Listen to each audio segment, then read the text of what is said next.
In 1914, 3 years after the burning of Dreamland, the world itself began to burn down. And as it did, something began to happen in culture and in history and film. As audiences increasingly wanted something other, something more and perhaps also something less than just moving pictures showing moving realities, motion pictures themselves began moving in two directions simultaneously. They began to be increasingly dramatic and overtly fictional, and they began to take on overtly historical subjects, often one at the same time.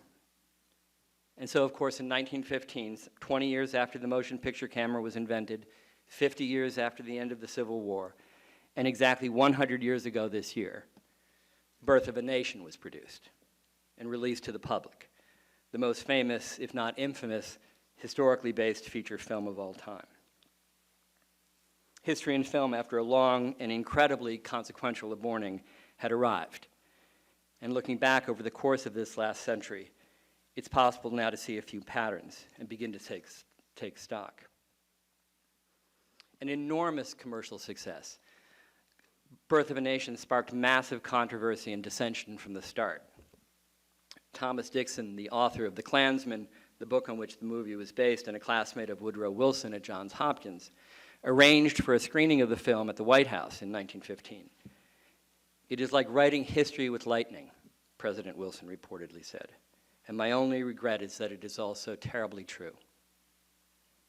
Meanwhile, across the country, African Americans, the NAACP, and many white Americans too, denounced the film's virulently racist depiction of sexually predatory black men running amok during Reconstruction.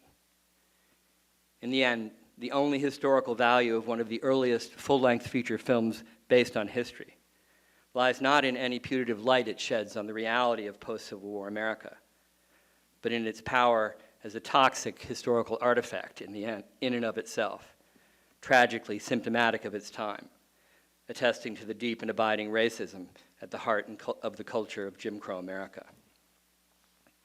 But the movie was still a kind of lightning, of course, just not of a kind that illuminates, but instead of a kind that shocks and burns and kills. One way or another, I think it's true to say that the most powerful medium in human history was underway.